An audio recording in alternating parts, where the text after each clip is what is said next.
itu besarnya 20,7 triliun. Diproyeksikan di 2027 akan jadi 28 triliun. Pertanyaannya, Pak Menteri, 28 triliun kok masih kecil ya Pak Menteri ya? Kenapa itu masih kecil? Karena faktor berikutnya. Boleh next slide. Pertanyaannya adalah, kenapa sih industri film nasional kita hanya 28 triliun? Kenapa tidak 280 triliun? Karena kami dari Asosiasi Video Streaming melakukan survei, Pak Menteri.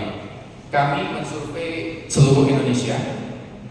Secara statistik itu signifikan untuk mewakili 160 juta pengguna online streaming di Indonesia. Jadi pengguna online streaming di Indonesia itu ditanyain hanya 4 pertanyaan. Pertanyaan pertama, apakah Anda tahu kalau menonton bajakan itu ada potensi data pribadi dicuri? Ternyata netizen Indonesia itu, Pak Menteri, sangat aware. 81% bilang saya aware.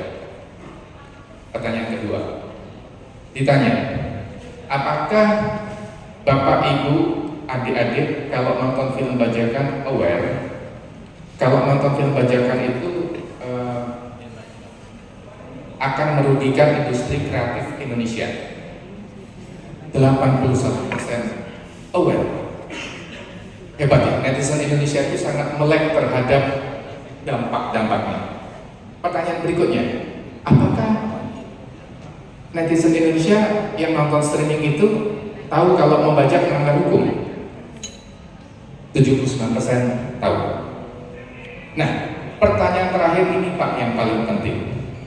Kalau Bapak, Ibu, adik, kakak semuanya tahu kalau membajak itu berbahaya untuk pencurian data pribadi, tahu kalau menonton bajakan itu merugikan film industri kreatif nasional, dan membajak itu melanggar hukum, apakah masih mau nonton bajakan? Sangat menarik, 70% bilang iya saya masih mau nonton bajakan.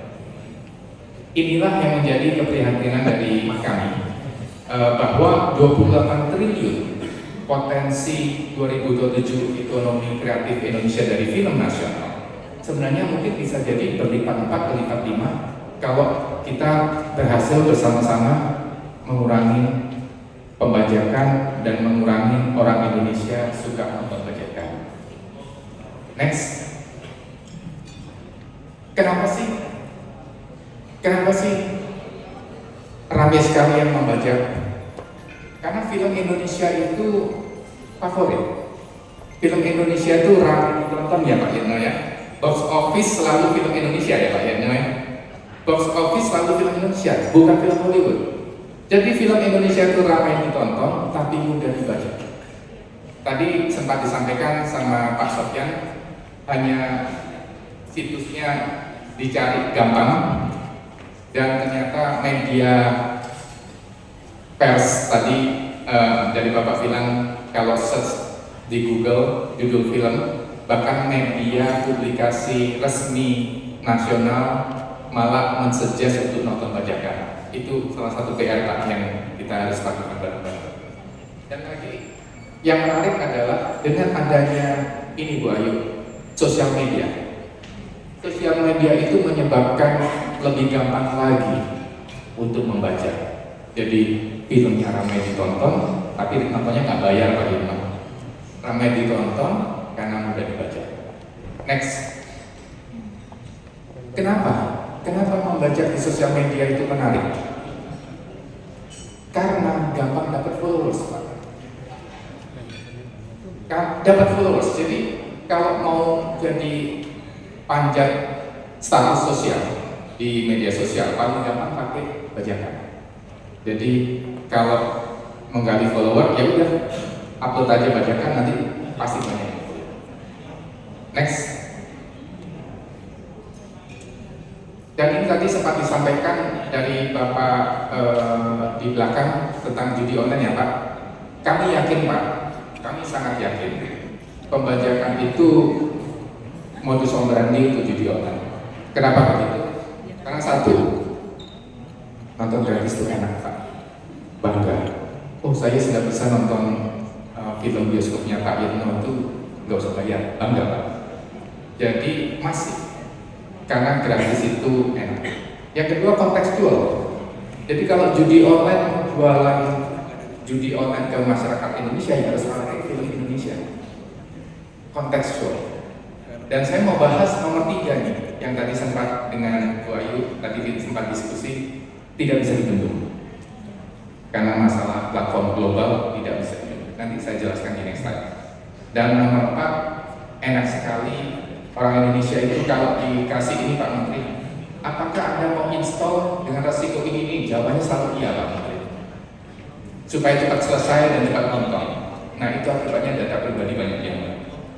Next. Nah, ini kenapa pembajakan lewat platform global tidak bisa dibentuk. Nomor 1, platform global akan bilang, saya hanya platform, saya tidak bertanggung jawab terhadap apa yang ada di dalam. Menurut kami tidak benar. Kalau ada sebuah mall, dia menyewakan outlet-outletnya itu, terus ada orang jualan narkoba, tidak bisa mall itu akan bilang, maaf saya hanya menyewakan mall. Tadi kan saya sampaikan bahwa pembajakan penting sekali kita fight bersama-sama oleh seluruh ekosistem gitu ya, perfilman, tapi juga seluruh stakeholder negara kita gitu. Karena ketika terjadi pembajakan sebenarnya kerugiannya bukan hanya kepada pencipta, betul Kak, tapi kepada seluruh yang terlibat dalam pembuatan film. Pertama, ketika sebuah film langsung dibajak, ya cenderung kan akhirnya sangat merugikan PH. Bagi PH-PH yang katakanlah pemula, yang sudah mimpi begitu lama ingin bikin sebuah film, lalu film itu tercipta, lalu langsung dibajak. Itu rule of thumb-nya bisa menghambat terproduksinya 3-5 film lainnya karena dia keburu bangkrut kadang-kadang, gitu ya. Ada challenge itu. Bayangkan berapa kru, berapa talent, berapa ini ya pekerja yang harusnya bisa mendapatkan pekerjaan dengan 3-4 film berikutnya yang diproduksi.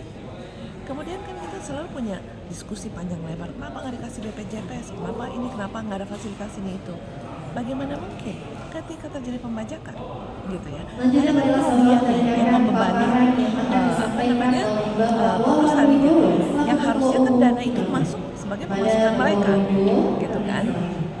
Harusnya melalui penjualan yang sah. Penjualan yang sah kan menghasilkan pemasukan tambahan. Di situ kan harusnya menghasilkan konsolidasi keuangan dari sebuah perusahaan industri film, sehingga dia bisa memberikan fasilitas dan benefit yang lebih baik bagi karyawannya.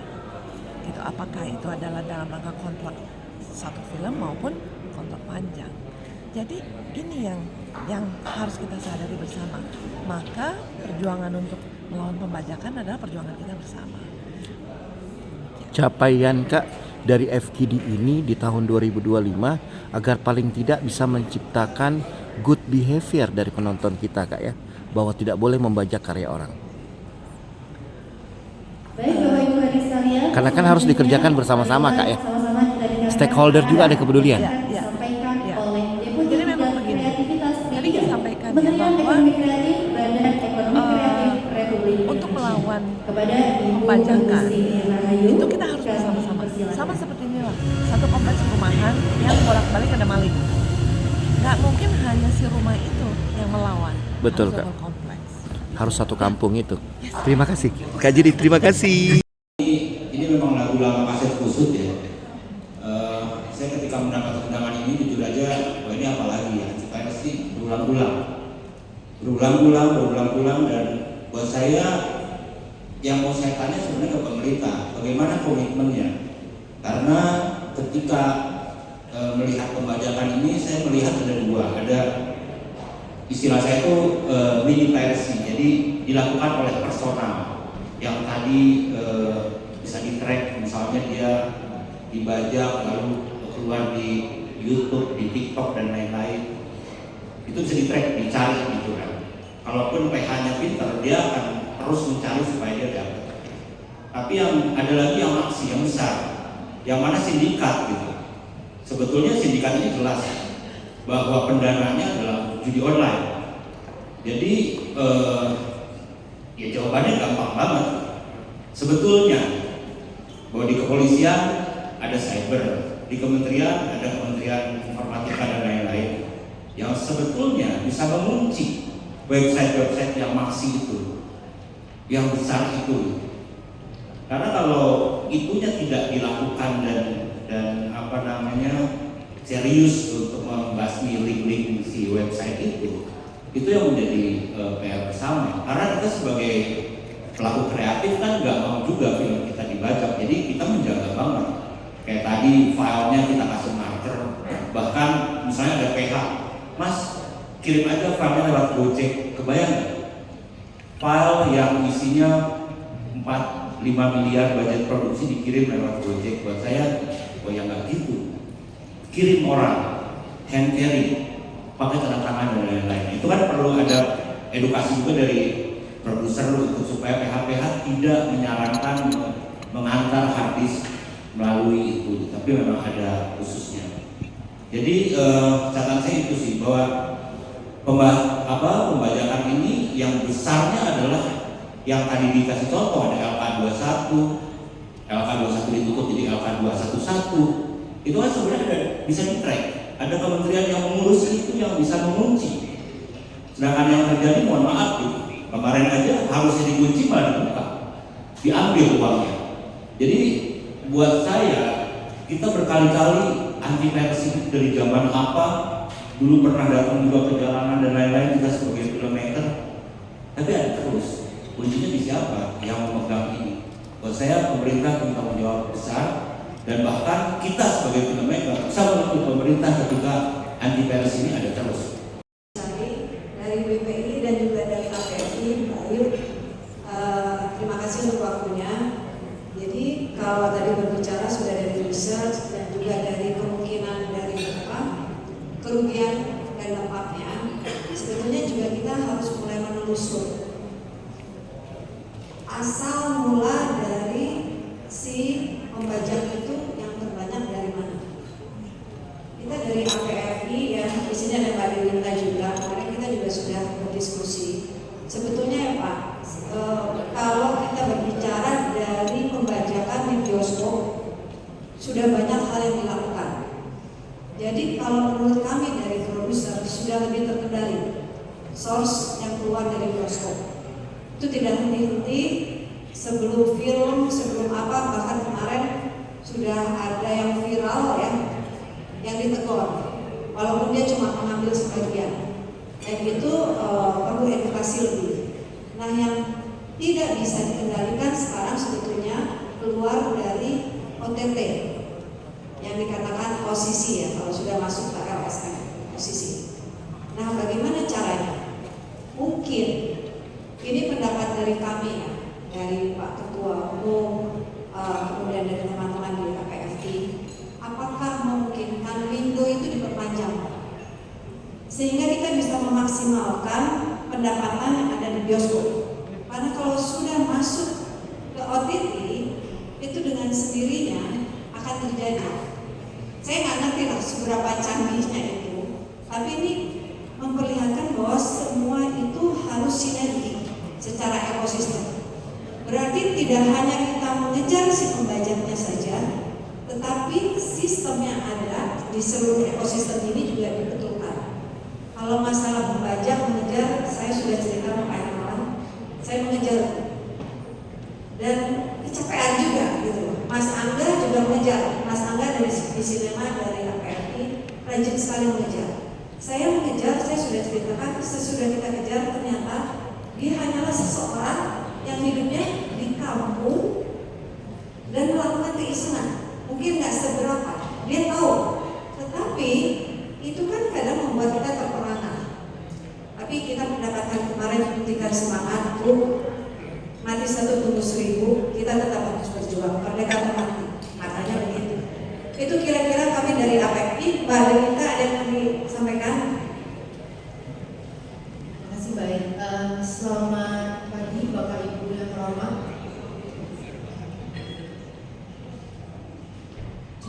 Oh bisa. Mas Tito, bentar mau nambahin sedikit. Mas Angga, mohon maaf, kalau datang kan lagi berduka. Mungkin tadi menambahkan sedikit ke Hari, saya sama Mas Angga lagi coba cari itu alat double-nya yang memang terbukti begitu tayang di OTT dalam waktu beberapa menit itu bisa langsung ke download sendiri, gitu ya. Mungkin Mas Tito dan teman-teman juga sudah tahu. Nah, itu semakin mempermudah gitu. Nah, kemarin memang sedikit menambahkan dari Mbak Ali, ada wacana sempat ngobrol juga sama tim Akrofi, Mas Edwin dan Mbak Mira. Apakah boleh misalnya nih kita lagi ngobrol ke teman-teman bioskop, biasanya theatrical window itu 120 hari. Nah, kita mau maju, kita mau mundur, maksudnya kita mau panjangin jadi 180 hari karena kan kita tahu karena revenue utama dari teman-teman perfilman adalah dari bioskop, baru disebutnya ke OSIS gitu. Jadi kalau kita bicara Telegram ya udahlah, itu lebih sulit lagi untuk mengejarnya. Kalau kita bicara mati satu tumbuh 1000 itu kita sudah alami. Waktu saya masih di Cinema 21 bareng sama Mas Angga, kita betul-betul kejar dan betul adanya layar kaca 21 ditutup, muncul layar kaca 211 dan segala macam. Jadi memang sangat sulit. Jadi apa yang kita bisa pegang di tangan kita adalah kita ingin mengajukan untuk dari 120 menjadi 180 hari paling tidak itu dulu, sehingga perputaran revenue di bioskopnya pun jadi lebih